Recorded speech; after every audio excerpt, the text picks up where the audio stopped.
moving screens, it's a plot to drop the IQ. Fighting amongst each other over rumors that don't like you. Prefer us trapped in melancholy with the wood ones, a holly. Suggestions that obliterate to camouflage the folly. Attempted mental robbery, executed sloppily. Hypocrisy, this mockery, and walk the talk with me. Put the hands up to touch the Akasha, cause you know deep down there's something bigger than your wallet.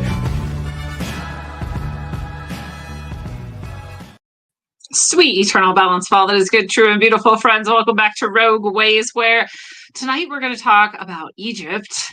And Egypt's been on my mind a lot lately. I just went to an Egyptian museum over in San Jose. I've been reading these books that are touching into Egypt and Egypt's history and the great antiquity of Egypt. And if you're like me, that's not new. That's not a new concept to me. In fact, this is maybe what I cut my teeth on way back in the day, circa 1990s, was the lie we've been sold that Egypt was, especially the pyramids, I should say, were built in 2000 BCE or so. That conspiracy is one of the first to sort of grab my attention. And deep dives on that way back in the day, but it's having this sort of resurgent in my heart, and so I wanted to share some new things with you, and some touching into some of the older mysteries, and so we're just going to get into it. And I am excited. I actually just found this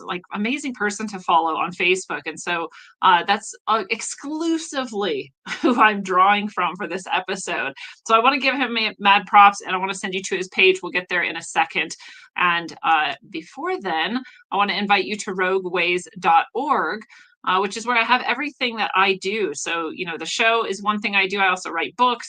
Those are all there on the site. They're also at Barnes & Noble, Audible.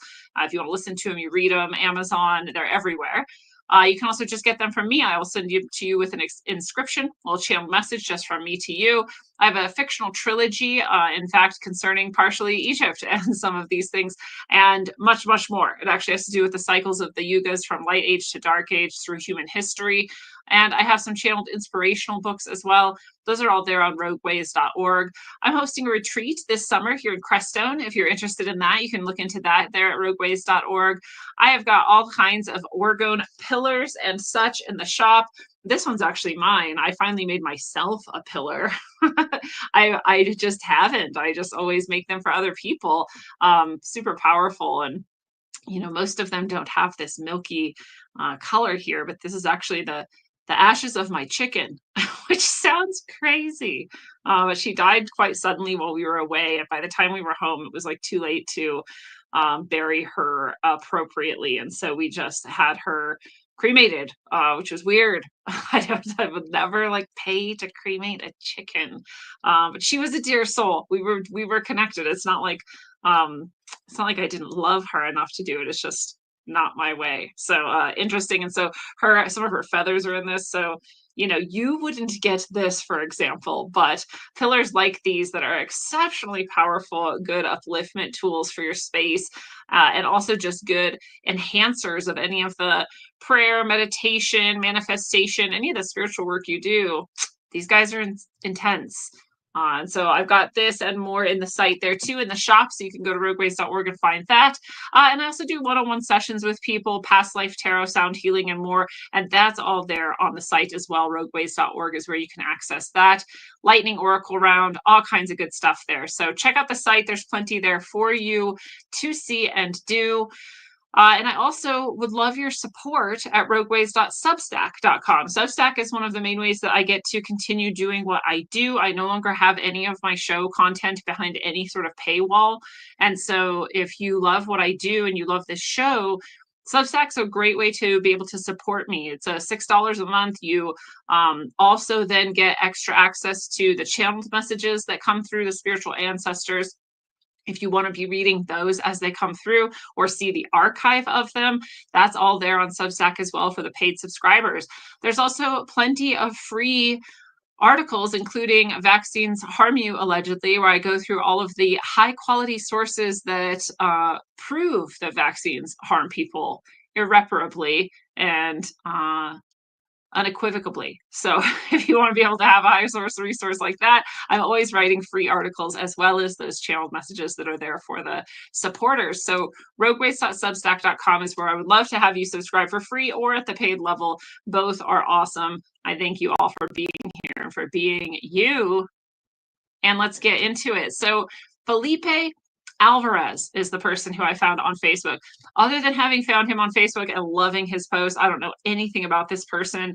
As usual, I'm not necessarily suggesting this is just like the best overall, hands down, unbeatable, fantastically high quality, nothing like that. I'm just saying I have enjoyed many of his posts, and everything I'm doing today on this show is from his posts. So go follow Felipe Alvarez on Facebook. His picture as of right now, his profile picture is a really cool mandala, Felipe Alvarez. And he seems to have quite a bit of followers. So I think a lot of people enjoy his posts. And so I hope you find him. I don't know if he's also elsewhere. This is just where I found him. But we're going to get into it. So we're going to talk about Edgar Cayce and the pyramids. We're going to talk about the antiquity of the pyramids. We're going to talk about all sorts of things because he's just really good at this. So this first post here is all Edgar Cayce readings that have to do with the Hall of Records. And I've done a show on Edgar Cayce before. We've talked about him before. But if you don't know, Edgar Cayce is called the sleeping medium, I believe is what he's called. He's, back in the early 1900s, he's a channeler, essentially, before maybe that term was even very popular. He would go into a sort of trance and information would just come through. He was a devout Christian. He just started having these sort of spells and information would just come through him. And he kind of learned how to intentionally access that. And so he would seem to fall asleep on the couch. I think he's just going into a deeper state, a deeper brainwave state. And people could ask questions and they would be answered. So he is a hugely revered psychic, I'll say, or medium. And there's entire institutes, the Edgar Cayce Institute over, I think, in Virginia. And he's just awesome. He's a super cool person. Really cool readings. I have not found a single reading of his that wasn't high quality, high value, high level channel. Some of his prophecies don't end up coming true. That's actually true of everyone. But for someone to get even a good number of prophecies correct is pretty unheard of, actually, as far as prophecies go. So pretty cool guy. And the reason why some prophecies don't come true is because we do have free will and we do have the ability to change the outcome of the future.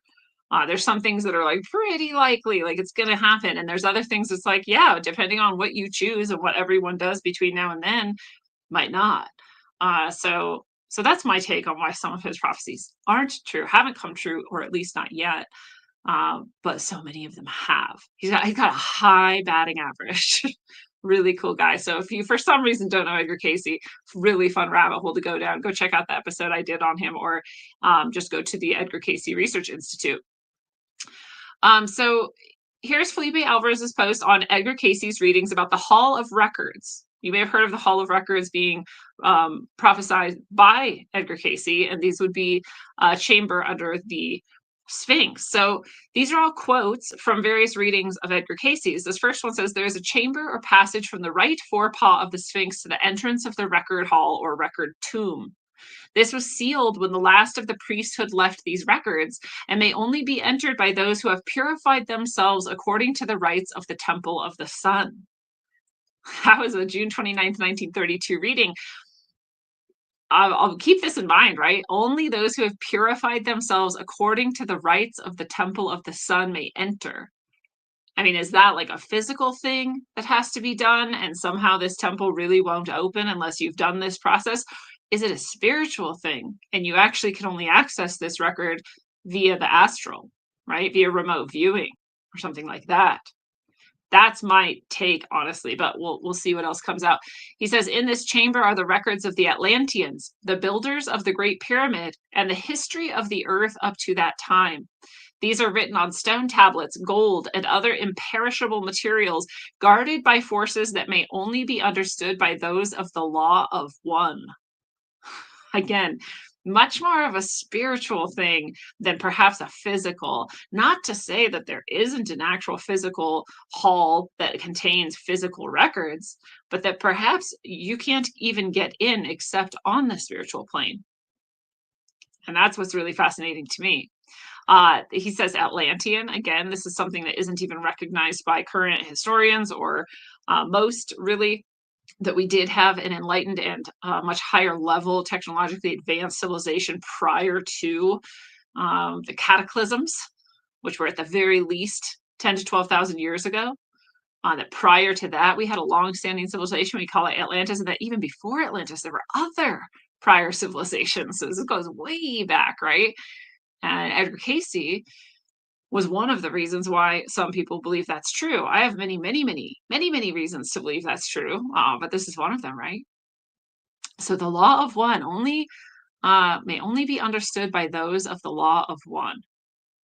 Again, I'll tell you my understanding, my guidance on this is that that is literally a spiritual group of spiritual beings, ascended masters, and by various names do they go. I call them the spiritual ancestors, and some people call them ascended masters, and some people call them various other things like the Brotherhood of Light, and here the Law of One.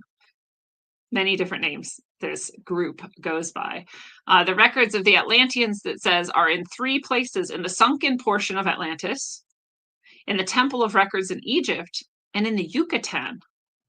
Those in Egypt will be found under the right forepaw of the Sphinx, where the tunnel leads to the Hall of Records. That was in December 27th, 1938, he said that. But that also implies we can find records or evidence elsewhere, like the sunken parts of Atlantis. Atlantis seems to have been, at the very least, off the coast of Africa, the Mediterranean area in the Atlantic Ocean. There's lots of ideas of where else it could have been, but that's one of those places. And so, there's also seems to be sunken areas off of that coast. And perhaps if we went deep enough, we would find them. Perhaps people have, and you and I just haven't really been told. It says, the time will come when the Hall of Records will be opened. Those who are ready will understand the symbols, for they are written not only in stone, but in the hearts of men. The key lies in the unity of purpose and the purification of the body and mind. Again, with indication that this is something you can access at a certain spiritual or consciousness level and not before.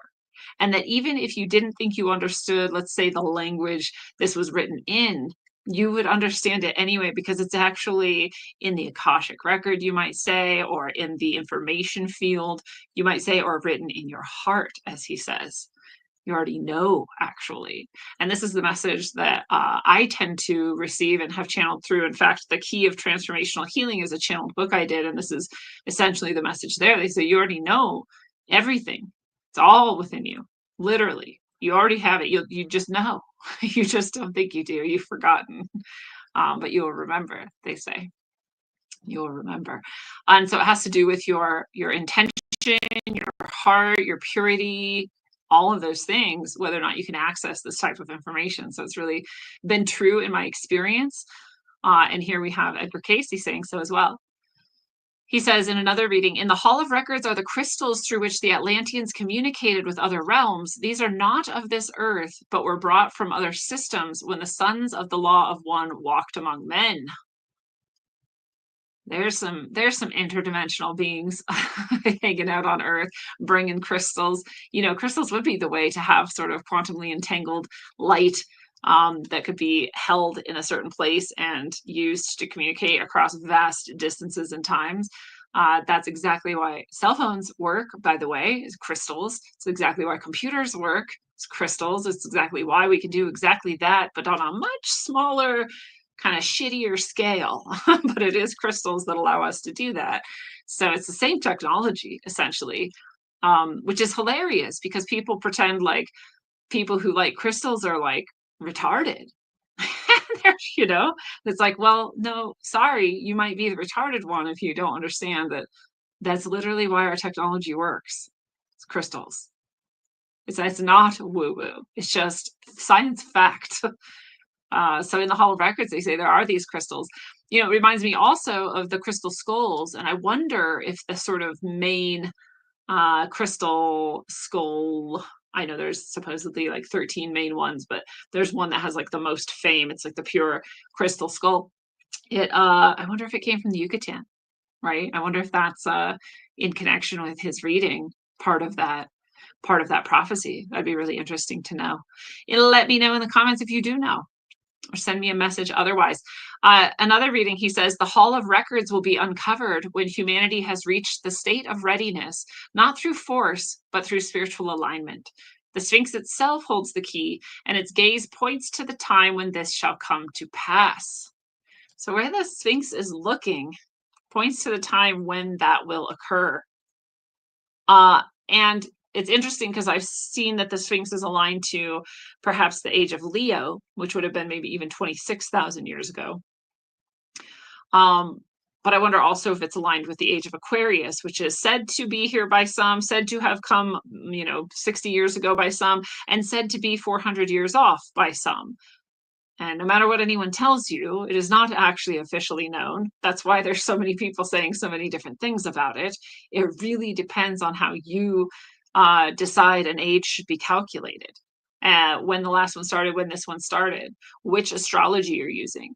And I'll tell you what gets really confusing is that the pyramids themselves encode multiple types of astrology.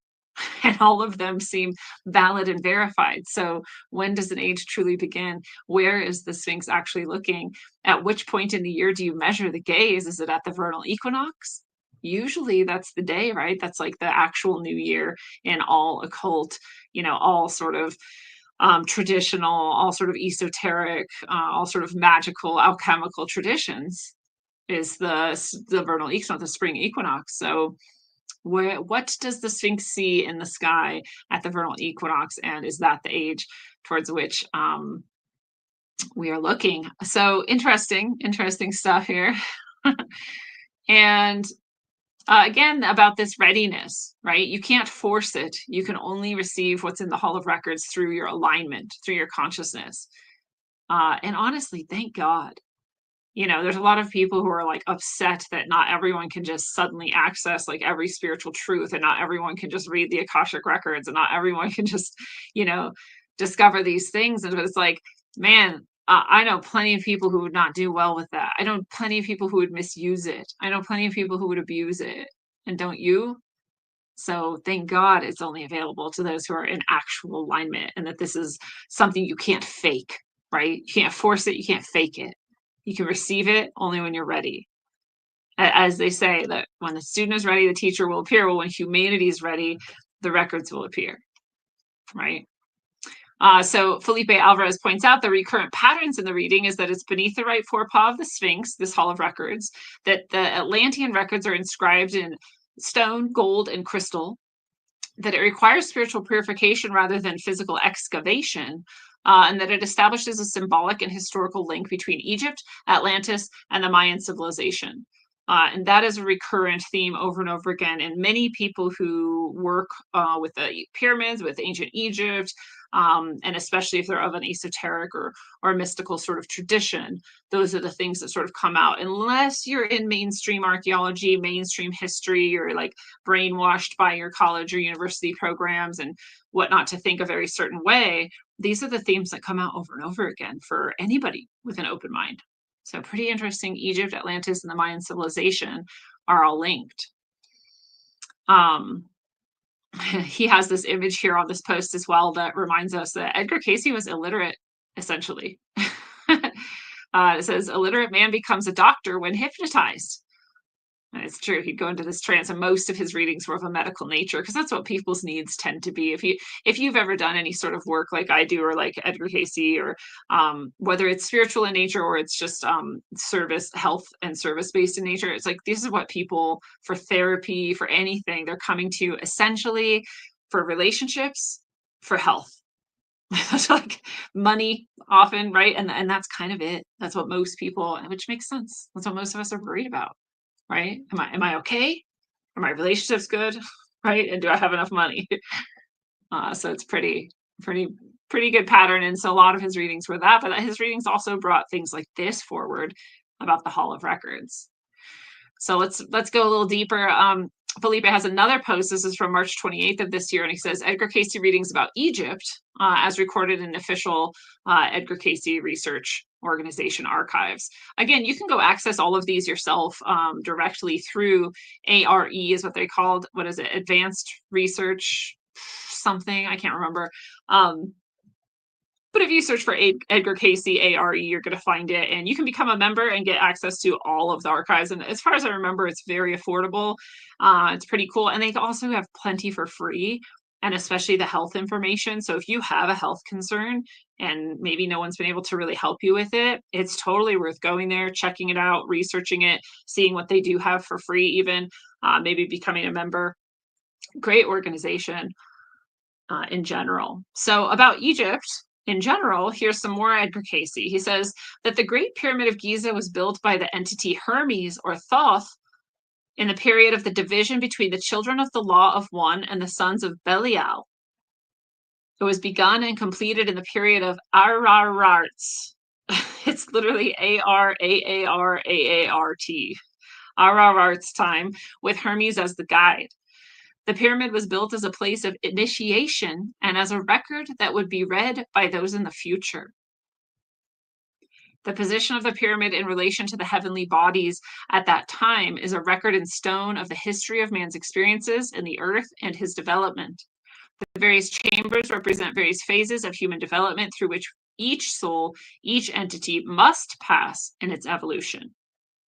This actually says everything you need to know. You can read 40 esoteric arcane books, alternative histories on Egypt, and finally get to this point.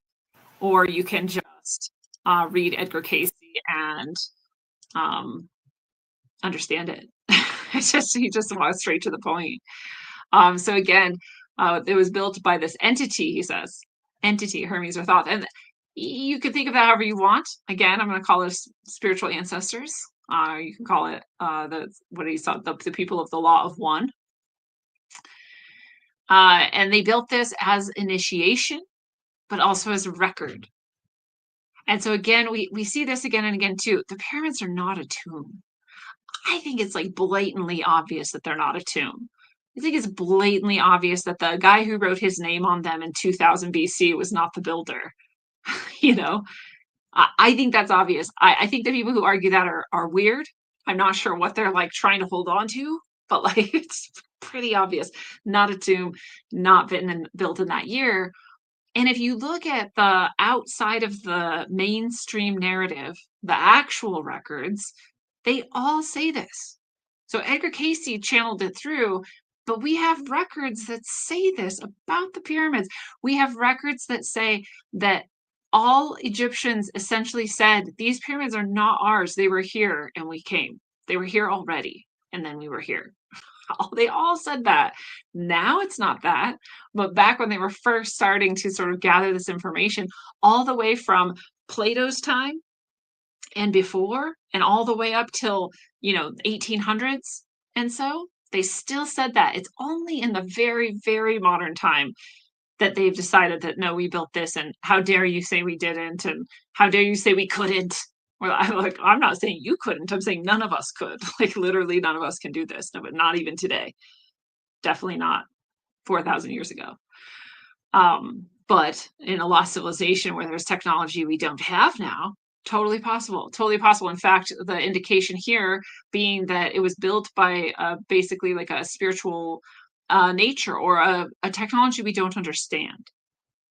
Again, sound levitation seems to be indicated and more, but that this is an initiatory structure. And this is said again in all of these different records that this was used for initiation, that in fact you go underneath the Sphinx and in complete darkness, because of the spiritual and universal laws you've memorized and the mathematics you've memorized, because you've been studying for so long in a secret mystery school, that you have the exact footsteps, when to turn, when to jump, when to roll, when to climb up, when to go down, all of that, so that you can come up into, I think what we call the King's Chamber, where there is actually a coffin. And then you lay down in it Perhaps you take a substance that has been left there for you by people who have um, already been initiated and are your guides, and that you seem to die only to be born again at sunrise and come out into the light. This is initiatory experience, and now you are a member of the order of associated with the people of the Law of One, or the White Brotherhood, or white not being a skin tone, but a spiritual indication of purity. Uh, and that this is what it was used for. So coffin, sure, but not for actually dead people. Tomb, absolutely not. Initiation, yes, but more so that this was also itself an encoded record of the history of all of the world and humanity, the pyramids themselves. And the more we break that code, the more we understand that record. So we've been doing pretty good at that.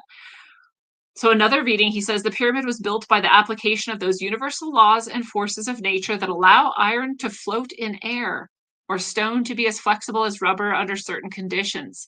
The stones were levitated through the use of sound and the alignment of cosmic energy. The building was done by those of the Law of One, with the aid of those from other planes of existence who gave the mathematical calculations and the mechanical means by which the stones were raised. Sound levitation, devices we don't understand, laws we haven't mastered yet, iron floating, stones as though they were liquid or rubber. And also supported in a way, I'll just call it channeled, channeling through higher level consciousnesses and energies to get it just right. Because we marvel at, like, how did they get it so perfectly aligned to these directions? How is it so perfectly centered in the landmass of all of the entire planet? That doesn't even make sense, but it does make sense if beings a little bit higher up than you on the ladder were like, hey, do it like this, put it right here, make it like that, and just assisting, right? Again, things that people nowadays don't even think are possible. We live in the least spiritually aware moment, perhaps ever. I don't know, maybe like 100 years ago or 200 years ago was like a little worse. Maybe we're slightly coming out of it, but like, holy crap, people just really are so far from this. Another reading says, in Egypt, the entity was a priest during the time of Ra-Ta, when there was an establishing of the truths that are as laws in the present. These truths were given to the peoples through the temple's activities, where there were the interpretations of the relationships between man and the creative forces. These truths are to be uncovered again when the Hall of Records is opened, which will be when man has reached that understanding where he will not pervert the truths contained there.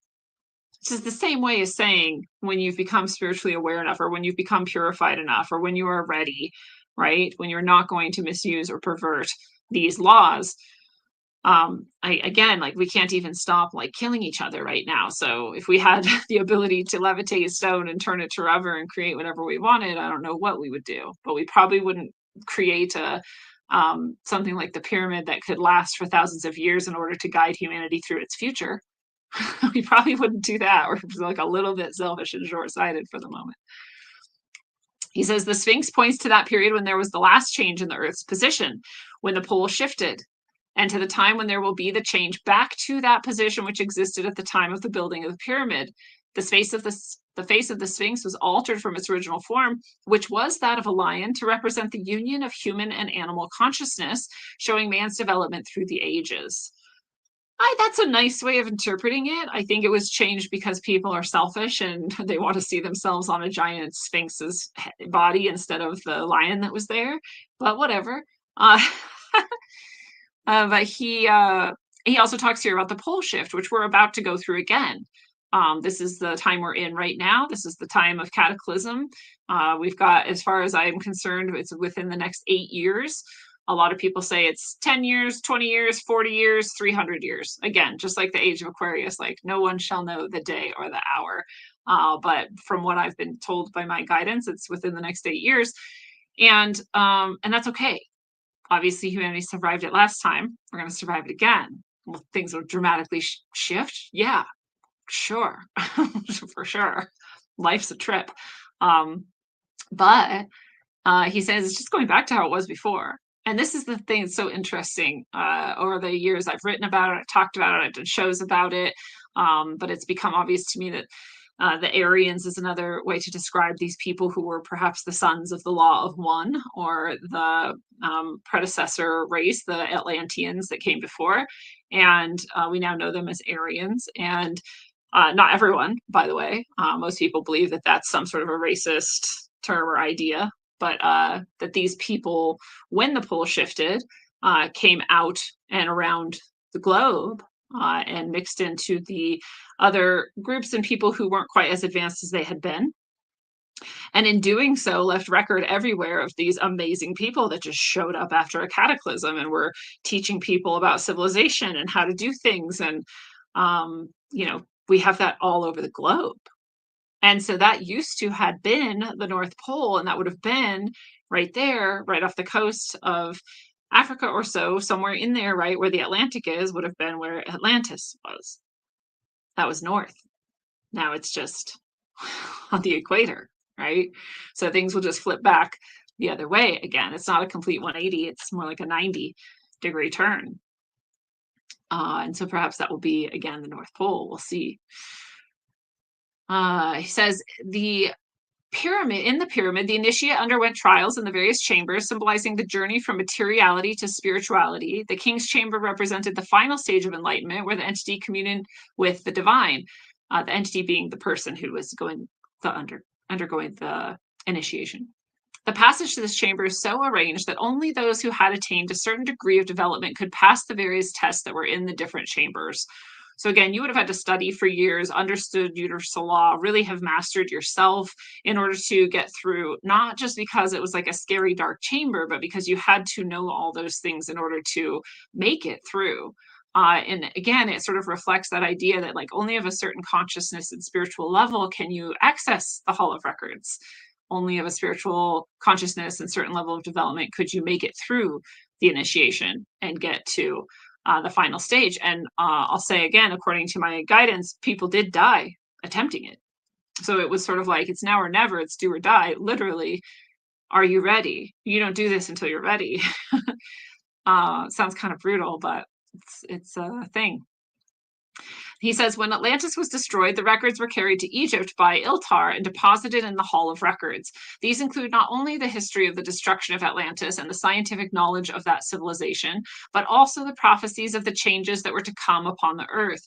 These records were placed in the pyramid and in the Hall of Records under the Sphinx to be opened when man had reached that understanding where he would not pervert the messages given there.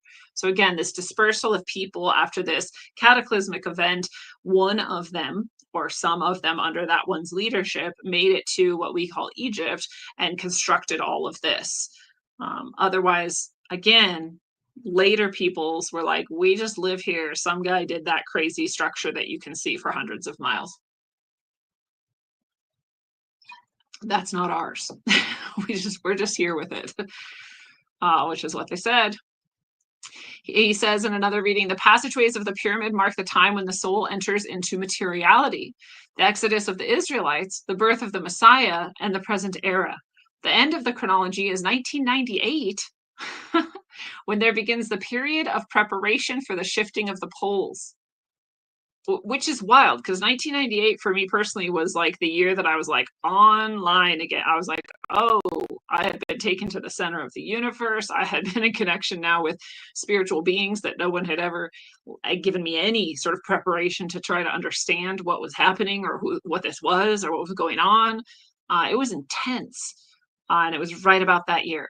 So that's interesting for me. I've never actually read this specific message. But since then, it has been a constant preparation for this time that we're now going through. In fact, in the experience when I was taken to the center of the universe, when I came back, I saw my entire life's timeline, except from 2021 and on. And that was all just blank until the end. I saw the very end where I die, and I didn't see anything in between 2021 and that. So we've been in this time period. And again, my guidance is that by 2033 is when those poles have shifted, the cataclysm has come and gone, and now humanity is at a much higher level or not, depending on what you choose. So I'm choosing the higher level. I hope you're with me. This is represented, he says, by the low passage that leads to the king's chamber, indicating the trials that will come upon man before he enters into the new age. which is also what I was told, is that this was a time of exceptional trial. And we've already seen it. We've already made it through 5 years of it, right? Starting with the pandemic of 2020. And since then, we've had nothing but insane opening of awareness, realization, self-reflection as a collective, and all the chaos that goes with that. So pretty interesting times. And then we'll be in the new age. So, in my book, I guess the age of Aquarius starts in 2033. That's what I'm going with. The position, he says, of the pyramid is such that the passage between the pyramid and the Sphinx leads to the Hall of Records, where there are tablets of stone, gold, and copper containing the records of the Atlanteans and the building of the pyramid itself. These records give the history of the earth from the beginning of time, when man first took form upon it, down to the end of the present age, when the changes will come again to the earth. So the beginning of time as far as man exists. All those records, which again, we're talking Bruce Fenton, who has lots of evidence, and he's been on the show twice before. You can go check those episodes out. They're super worth your time if you weren't there for them when they happened. This is 800,000 years of humanity, of which we're told to only think of 4,000 years of humanity. They're like, oh yeah, there's like other guys back there, but they're all monkeys and stuff. No. This is like civilizations coming and going for 800,000 years. So super interesting to have access to those records. Maybe we will by 2033. He says the position of the pyramid is such that the passage, I just read that, sorry. The entity, he says, was among those who came from Atlantis to Egypt, bringing the records and establishing the first temples of the Law of One, where there were the interpretations of the relationships between man and the creative forces.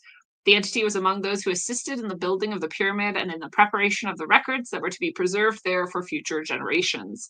So he's just giving you some more background on that, on the guy who came with perhaps many people from Atlantis after the cataclysm to Egypt to do this work. One more message on this post. He says there is a chamber or passage from the right forepaw of the Sphinx to the entrance of the Hall of Records or Chamber of Records, where there is a duplicate of the records that were buried with the Sphinx. These were placed there by the priests of the Law of One when there were those periods of destruction that came to the land. These records contain the history of Atlantis and the changes that have come to the earth with the history of the people from the beginning of man's entrance into the earth plane. Into the earth plane. So this is a plane of consciousness and existence, which is why it's so confusing for some people. Those are exactly reproduced as shared in the archives of the ARE, or Edgar Cayce's Foundation, and curated here by Felipe Alvarez. So we'll see what he has next for us. This now is about Noah's Ark. It connects, trust me. So this is another Felipe Alvarez post from March 26th. It says, this is an article from 1922 in its entirety. So we're going to read this article here. The Noah's Ark was not a boat or ark at all, but a great stone pyramid, one of those still standing in Egypt. Is the extraordinary declaration of a famous scientist, Dr. C.E. Getzinger, Getsinger, of the Royal Egyptologist Society. He has just made public the discoveries which he maintains support his assertion. Science identifies the Great Pyramid as the real Noah's Ark, even the very rooms and tunnels in which the chosen survivors of the deluge took refuge, declared by Egyptologists to have been found at last. Dr. Getzinger is not seeking to discredit the Bible. He believes that there was actually a great flood like that described in Genesis. He believes it occurred somewhere between 20,000 and 30,000 BC. So remember, this actually correlates with the age of Leo, which would have been about 26,000 BCE. And so it goes on to say, and that inundated practically the whole known world of that period, the countries adjacent to what is now known as the Mediterranean Basin. I'm just going to pause here and remind you, if you saw one of my more recent episodes on the coming cataclysm, the sun and its cycle that is going through, this cosmic wave of energy that I've been told is going to come and pass through Earth and our solar system by my guidance. I was talking about I think Suspicious Observers, one of his videos, where he shows what might happen if a sudden pole shift happens and the Earth actually moves, that it might look and feel a lot like a great flood. Because when everything moves, all of a sudden the water then moves afterwards, essentially, and it's just going to like come and flood over everything everywhere. So that could be a mechanism by which a literal global flood could occur, and that may be what is going to happen when it happens again. So between 20,000 and 30,000 BC, this may have happened, he says. And that makes sense to me, right? And it makes sense also that you might build something like a pyramid after a cataclysm. If you knew a cataclysm was coming because you're an advanced race with high technology and spiritual guidance and connection, you might build it ahead of time as well. So really interesting to think of it this way. And this is the thing that is newer to me. I had not heard this or considered this until I found Felipe Alvarez's post here. So he goes on to, in this article that he's quoting, say he believes that many of the human beings and other living land creatures of that period and locality were drowned, and that among those who saved themselves were some who sought refuge in a man-made structure built just for such an emergency. He believes, however, that they were not arks or boats, but permanently built immovable structures with their foundation on the earth itself, and that the ark described in the Bible story was in reality the Great Pyramid of Cheops, the largest of the Great Pyramids at Giza. I'll just pause there and I'll tell you, if you know that we have right now giant structures built into bedrock that are meant to withstand global cataclysm. We have many of them around the earth, and inside of them is the genetic sequence of as many animals, humans, and plants and things we can find. We've got seeds, we've got embryos, and we call it an ark. So it's like we know what we're doing. It's like many people have known this for some time. He goes on to say he thinks that the Bible story is true in a poetical sense, but that it is an allegory handed down for hundreds of generations by word of mouth before it was set down in writing, and that in the course of years, new and imaginary details were added to the narrative. And it would be true. If you ever played telephone, you know, even just in one room in 5 minutes, if you have enough people, like the story gets mangled. So although oral traditions are taken very seriously and you are like trusted and tried, and you have to remember things exactly as they are, it's still, after hundreds of generations, some things would shift. And it's definitely possible that we got the idea that the ark was a boat and that that's how you'd survive a flood. But actually it might have been this stone structure that was there before the people of that place arrived, as they say. According to the Bible story of the deluge, which occurs in the early chapters of Genesis, Noah was commanded by the Lord to build an ark of gopher wood, in which he, his family, and 2 of every species of living land creature, animals, birds, and reptiles were to survive the general destruction. The following directions were given according to the Bible history for building the ark. The length of the ark shall be 300 cubits, the breadth of it 50 cubits, the height of it 30 cubits. And he says a cubit was about 18 inches. So the ark was to measure roughly 500 feet in length, 75 feet in width, and 50 feet in height. It says, a window shalt thou make to the ark, and in a cubit shalt thou finish it above. And the door of the ark shalt thou set in the side thereof, with lower, second, and third stories thou shalt make it. The Bible records that Noah did as he was bidden, and that after he and his family and the animals were shut in the ark, all the fountains of the great deep were broken up, and the windows of heaven were opened. I'll pause really quick too, and I'll say it's interesting that in a pole shift scenario, essentially our magnetosphere weakens so much that all of the energy of the sun can hit us at once, and that's what realigns our sort of electric grid, for lack of a better term. And that is essentially another poetic way of describing it, right? The windows of heaven were opened. So really, I mean, I get chills. Like that's essentially they're describing the pole shift. It says the flood covered the whole earth, and every land creature except those in the ark were drowned. After 7 months and the water receded, the ark came to rest on Mount Ararat, and Noah, his family, and the animals emerged to repopulate the world. Here are Dr. Getzinger's claims and conclusions in his own words. He says, investigations prove that the pyramids, or the Noah's Ark pyramid and others, were under the sea for years. Near the top of each of the pyramids, at the same level, is a high water line where a deep niche had been cut into the rock by the lashing of the surf. Also, the inner passages of the structure showed traces of sea salt, so determined by chemical analysis. And this is true, by the way. This is actually one of the reasons why many people have thought that the pyramids could have been kind of antiquitech electric energy producers. Because salt may have been a proponent of one of the, biochemical responses to create the electricity in such a device.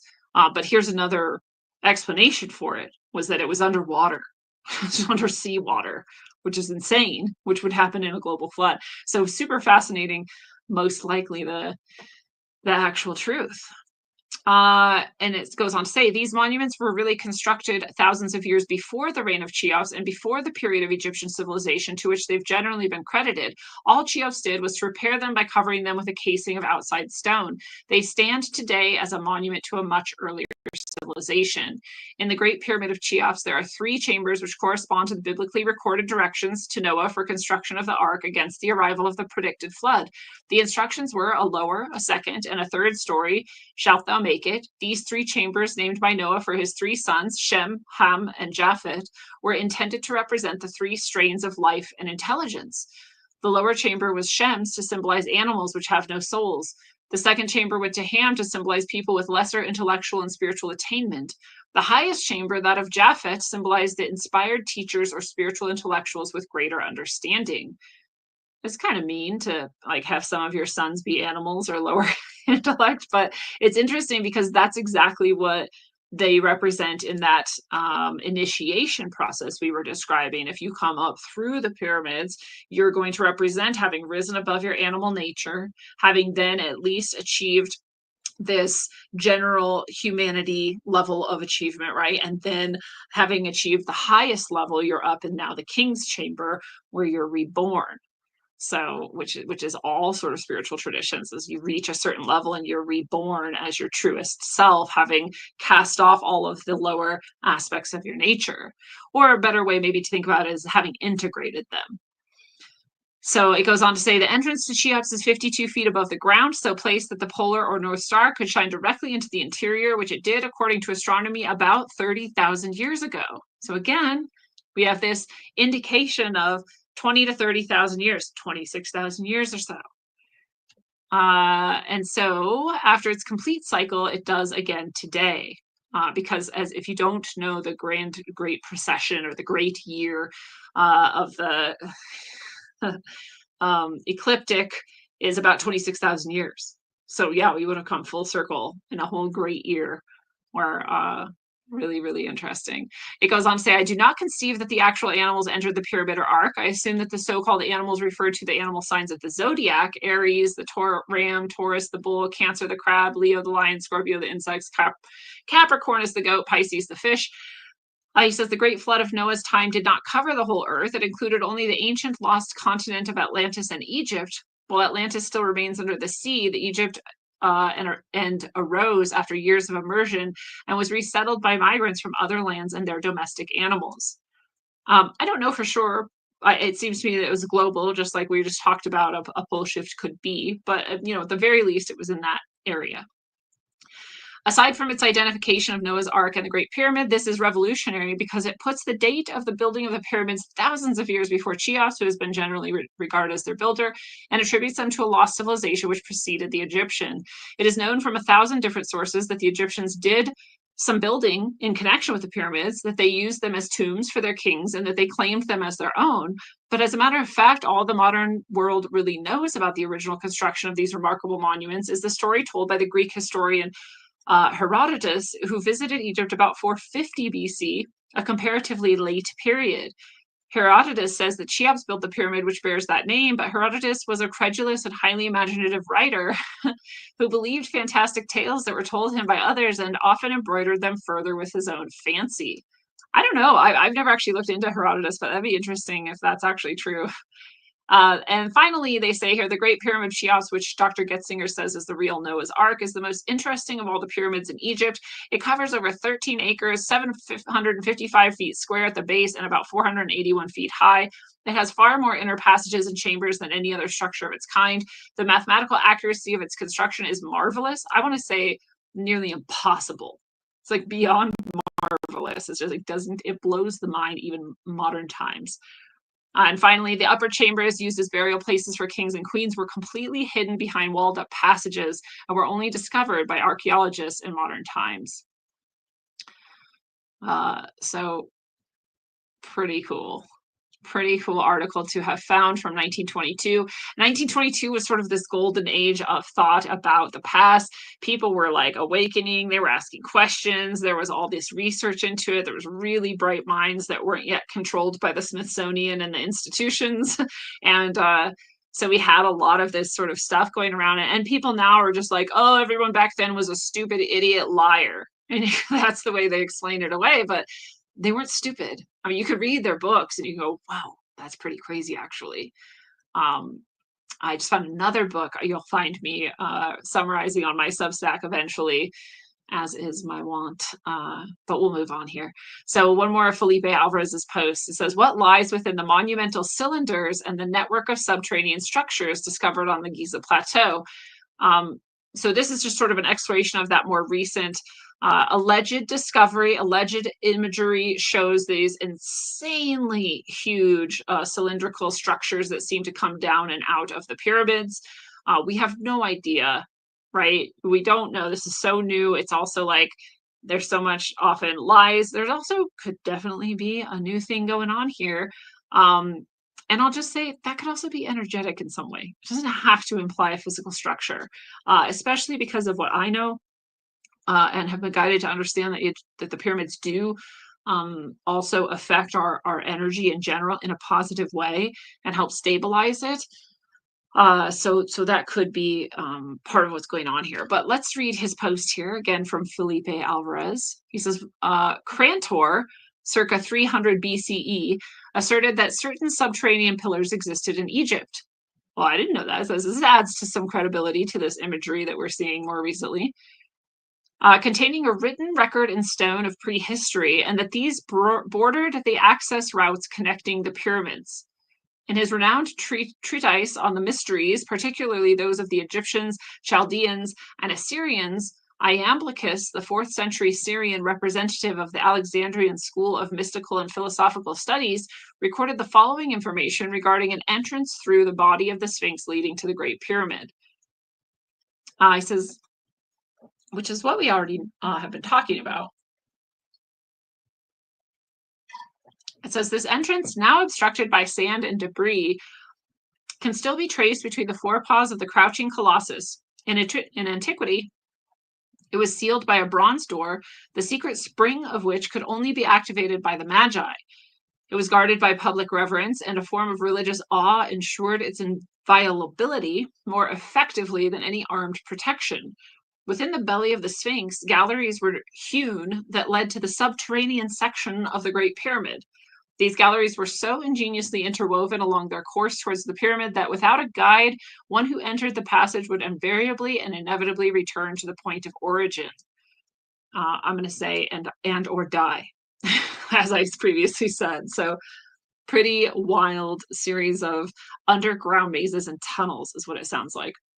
Again, for initiation, but also for record keeping, but also for the safekeeping of information that would otherwise be misused or misunderstood. So ancient Sumerian cylinder seals recorded that the secret dwelling of the royal lineage, the descendants of Anu, was an underground place, accessed through a tunnel, the entrance of which was concealed by sand and by what they called huwana, its teeth like those of a dragon, its face like that of a lion. That remarkable yet fragmentary ancient text further stated that Huwana could neither advance nor retreat, yet he was stealthily approached from behind, and thus the pathway to the secret abode of the Anunnaki was no longer barred. This Sumerian record provides a plausible description for the leonine-headed Sphinx of Giza. If this colossal creature was constructed either to safeguard or to obscure ancient stairways and lower passageways leading to subterranean regions beneath and around it, then its symbolism was most fitting. It's so interesting to think, too, they literally built this as an ark, that they stayed there, that they had their records there, that they had whatever they needed to continue life once the waters receded, and that they came back up out and then dispersed around the world, attempting to bring civilization to people. Really, really interesting. That this would be the descendants of the Anunnaki. And I wonder if there's any way that Anunnaki is actually just indicating that, again, what I've called the Aryans, or there's this prehistoric civilization. I know a lot of people think the Anunnaki are aliens, but they might just be really tall people who came before us and had a higher spiritual and consciousness than we tend to have these days. So, a 19th century local Arabic tradition held that beneath the Sphinx lay hidden chambers containing treasure or magical objects. This belief was reinforced by the writings of the first century Roman historian Pliny, who recorded that deep within the Sphinx lay the tomb of a ruler named Harmarchus, containing a great treasure. Interestingly, the Sphinx itself was once called the Great Sphinx of Harmarchus, who was watched over since the time of the followers of Horus. The 4th century Roman historian Ammianus Marcellinus provided further revelations regarding the existence of underground vaults, seemingly leading into the Great Pyramid. Inscriptions that, according to the ancients, were engraved upon the walls of certain galleries and subterranean passages were constructed deep within the shadowy interior to preserve ancestral wisdom and prevent its loss in the deluge. According to the 10th century historian Masudi, mechanical statues with astonishing capabilities guarded the underground galleries beneath the Great Pyramid. Written a millennium ago, his description bears an intriguing resemblance to the computerized robots seen in modern space films. Masudi claimed that these automatons were programmed to be intolerant, annihilating all except those who, by their conduct, were deemed worthy of admission. Which I wonder if that has to do actually with perceiving an energetic field, right? I see auras, I know that they exist, so maybe these robotic automatons can somehow perceive that. Or if it's more like there's literally certain code words or sounds that you have to know. There could be a lot of different things, but to think that that type of thing exists is super fascinating. I was just in this Egyptian museum in San Jose, and they have a robotic Thoth, and you can go on my I think I just shared it on my TikTok. So if you're not a TikToker, sorry, but I threw it up there because I was just talking to this robot Thoth that was lifelike and animated and was looking at me and like gesturing towards me, and it was speaking perfectly and exact perfect response to my questions. Using the same large language model that ChatGPT 4.io uses. Super crazy. It was just really awesome, actually. And so that was at the Egyptian Museum, and it makes me wonder if it's that type of thing, you know? It's really fascinating to me. I would love to find out. So I may have to do a dream program on this. Y'all, my dream walkers out there know what I'm talking about.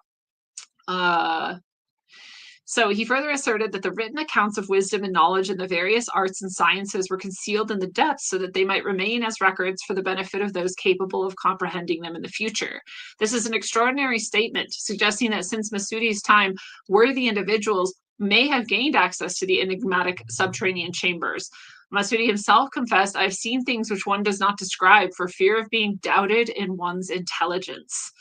I used to be like that too, Masudi, and now I just let it all out. Just take it or leave it. I don't care what you think. Yeah, really interesting. And this also indicates the same thing that Edgar Casey said, right? That like people who were spiritually and ready and of consciousness of a certain level would be able to access the Hall of Records and no one else. So very interesting. According to Masudi, in the same century, another writer, Muterdi, recorded a peculiar incident within a narrow passage beneath Giza, where a group of people were horrified as one among them was crushed to death by a stone door that of its own accord suddenly slid from the corridor wall, sealing the passage before them. And this is, again, what I said, if you're not actually there for a very direct invitation and intention and a very high consciousness and accomplishment, you might die, actually. It's not just like, oh, you won't get in. Like you might be crushed or killed in other ways. You might get lost forever in the passageways, all kinds of things. Herodotus stated that Egyptian priests recited to him their ancient tradition regarding the formation of subterranean apartments by the original founders of Memphis. The oldest inscriptions, therefore, suggested the existence of an extensive system of chambers beneath the surface of the areas surrounding the Sphinx and the pyramids. Like Moeris once bordered the Fayum oasis, and on its shores stood the renowned labyrinth, described by Herodotus as an infinite wonder to me. The labyrinth contained 1,500 rooms and an equal number of subterranean chambers, which the Greek historian was not permitted to inspect. According to the priests of the labyrinth, the passages were bewildering and intricate, designed to safeguard the numerous scrolls that they claimed were hidden within the underground chambers. This vast complex deeply impressed Herodotus, who spoke with awe of the structure. There I saw 12 palaces regularly disposed, communicating with each other, interspersed with terraces, and arranged around 12 halls. It is hard to believe they are the work of man. The walls are covered with carved figures, and each courtyard is exquisitely constructed in white marble and encircled by a colonnade. Near the corner where the labyrinth ends, there is a pyramid 60 meters in height, adorned with great carved figures of animals and featuring an underground passage leading to it. I was told with great credibility that underground chambers and passageways connected this pyramid with the pyramids of Memphis. These ancient accounts were substantiated when in 1993 a seismic survey of the site revealed the presence of a large cavity. This detection was publicly acknowledged in a documentary titled The Mystery of the Sphinx, which was broadcast to an audience of 30 million viewers on NBC TV that same year. The existence of chambers beneath the Sphinx is now well recognized. Egyptian authorities confirmed yet another discovery in 1994, an event reported in a news article titled Mysterious Tunnel in the Sphinx. This was all sourced, by the way, from The Secret in the Bible by Tony Bushby. And now we have this tomographic data obtained through SAR satellite scanning, revealing the interconnected structures beneath the pyramid that, again, are incredibly large. If they're physical, they're incredible. The pyramids themselves are giant, and this is like 20 pyramids deep into the earth. So pretty fascinating stuff. And that description of those labyrinthine palaces that he says, I can't believe these were built by man, again connects with this idea that they were people, but a different kind of people who built these things, and again with help from higher level technologies than we currently have access to, as well as higher level beings and consciousnesses than we currently generally have access to. So supporting all those same ideas that this is far, far more antiquitous than we were led to believe, and that more mysterious, that there's more going on here, that a lot more is indicated about our history, our consciousness, this current time we're going through. And finally, I just want to touch into this here. This is about the Osirion, O-S-I-R-I-O-N, the Osirion, and the water in it. And so I'm going to play this. You're not going to be able to hear it because that's just how this thing works. But I'm going to read to you the captions so that you can understand. And if you're watching it, then of course you'll be able to see it too. So it says, hydrological studies show that the water in the Osirion was drinkable. And after filtering it, Westerman started drinking. This is just a piece of like a documentary. So we're supposed to know who Westerman is, really doesn't matter. He started drinking the water, stating that it did not have any predominant taste. He continuously drank from the filtered water from the Osirion, and after some time, something remarkable happened. This is a temple in Egypt, by the way, if I didn't mention that or you don't know. And there's just this water there. And again, we're in a desert. We're in a place where there's not a lot of clean water necessarily, but there just is water in this place. And so he's drinking this water now. And after some time, he says something remarkable happened. He experienced an unexpected improvement in his eyesight. And although he has been nearsighted since he was a child, after taking an eye test, it was determined he no longer needed glasses. Ever since Westerman continued to drink this water, believing in its healing properties, James Westerman, a researcher, historian, and archaeologist, has dedicated several decades to studying the mysteries of the Osirion. To study what's hidden beneath the water, Westerman decided to pump out the water with a powerful pump capable of removing 500 gallons of water per minute, which is around 1,900 liters. Shockingly, the water level continued to replenish itself at a rate that outpaced the pumping capacity. The source and mechanism of the water's emergence remained a mystery. In the words of Westerman, somehow water is emerging from inside the structure. That's unique. There shouldn't be water coming out of the desert, especially pressurized water. There's something strange going on there. In 2023, Westerman's team employed advanced technology that was able to monitor pressure, temperature, conductivity, and chemical properties of the water in the Osirion, and he compared the results with the surrounding wells in the area. Preliminary results showed that the water within the Osirion indeed possesses unique characteristics and came from a different source or pathway. Compared to the other local water sources, in his words, I have determined through research that the water into the Osirion is different from the ambient water at this location. The Osirion's water has a different chemical composition and isotropic profile. Why? The water is under pressure and flows into the Osirion as though it were being forced up through rock like a geyser, but water is not reaching the Osirion through bedrock. What is propelling it? My research so far indicates that the water in the Osirion is unique. It is not coming from a local aquifer or from the Nile River several miles away.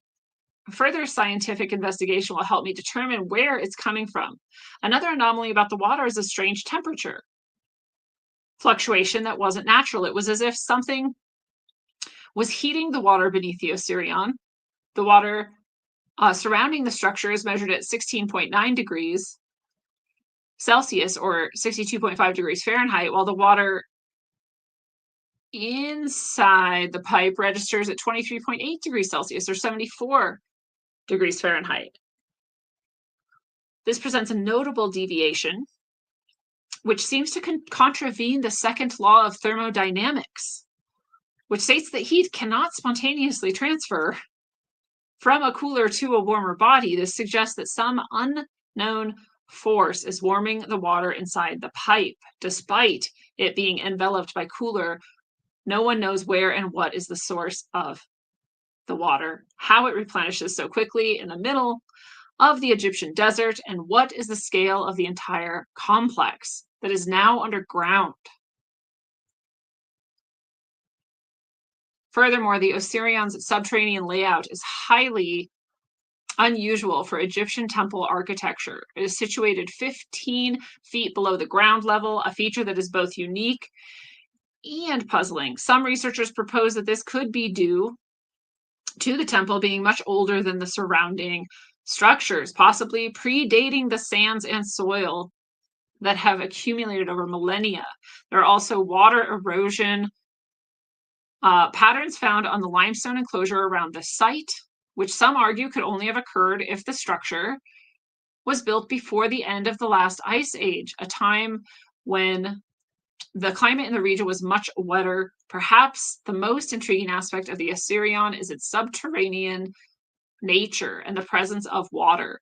Modern seismic technology has revealed that the structure extends at least 50 feet or 15 meters below the current floor level, suggesting that what is visible today is merely the uppermost portion of a much larger construction. Moreover, seismic tests indicating the presence of hollow chambers within this depth. Just imagine what is hidden inside these underground chambers. Archaeologists still can't explore these depths due to the water that can't be pumped out as it constantly refills. The Osirion's hydraulic system is characterized by an intricate network of channels, basins, and sluices designed to control and manipulate the flow of water within the complex. The precision in the design and execution of these features indicates a deep understanding of hydraulic engineering, principles including water flow, dynamics and pressure management. Comparative analysis with known dynastic Egyptian technology reveals stark differences in the sophistication of water management techniques. While the Egyptians were skilled in utilizing the Nile for agriculture through basic irrigation canals and basins, the complexity and precision of the Osirion's hydraulics are unparalleled in other contemporaneous Egyptian works. This discrepancy raises Questions about the origin of such advanced engineering. Knowledge, suggesting the involvement of a civilization with a higher degree of technological advancement than previously recognized. So yet another piece of a crazy engineering that we can't reproduce today, that we don't understand even what's happening, that's still working perhaps 26,000 years later. That's insane. It's insane. And I want to drink that water. I want it to heal me. So maybe I'll plan a trip to the Assyrians. I'll spend the rest of my savings. If you want to fund my Egyptian trip, feel free to go donate at rogueways.org. In the shop, there is a donation button. I always accept your donations, by the way. If you like what I do here, if you've enjoyed this episode, then that is a perfectly great way to show your love of the show and your hope that it continues. So I thank you all for that.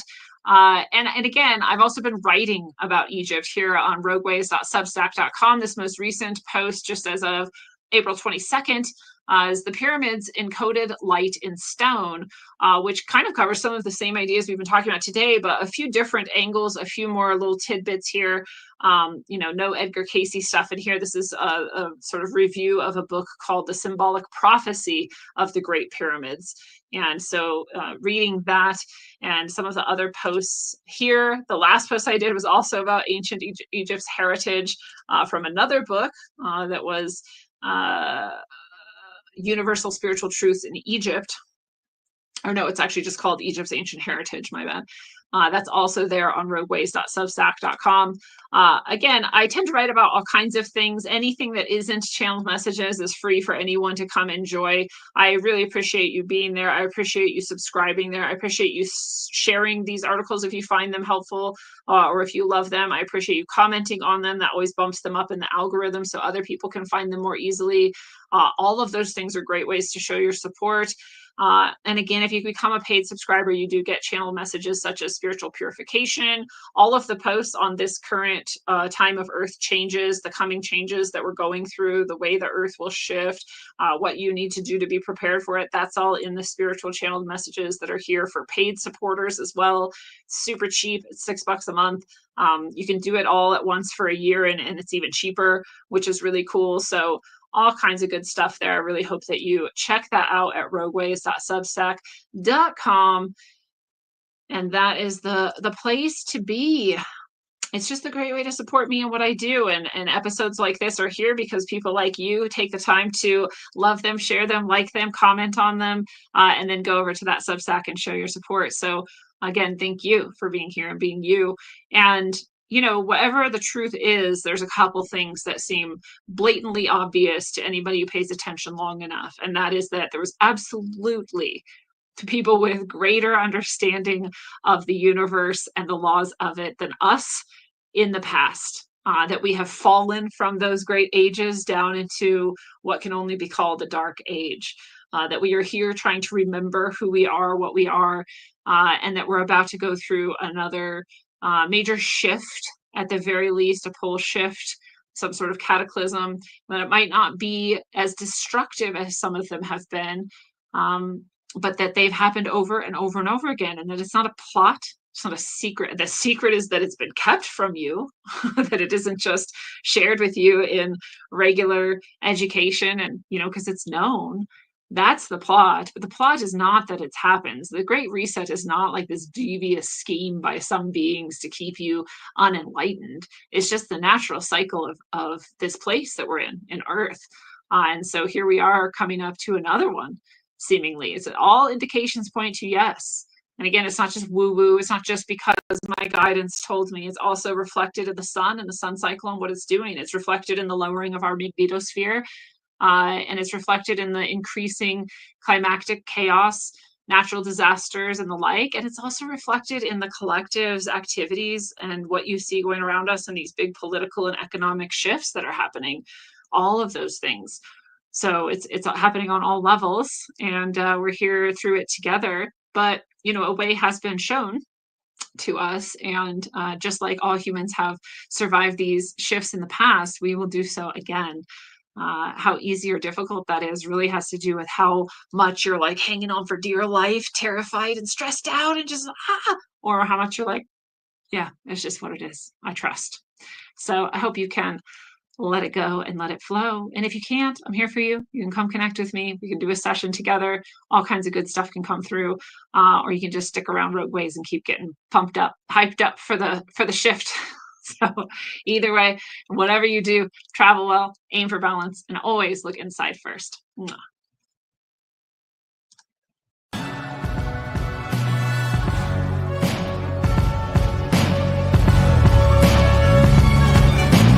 Glued to these screens, it's a plot to drop the IQ. Fighting amongst each other over rumors that don't like you. Prefer us trapped in melancholy with the wood wands of holly. Suggestions that obliterate to camouflage the folly. Attempted mental robbery, executed sloppily. The pomp see this mockery and walk the talk with me. Put the hands up to touch the Akasha, cause you know deep down there's something bigger than your wallet.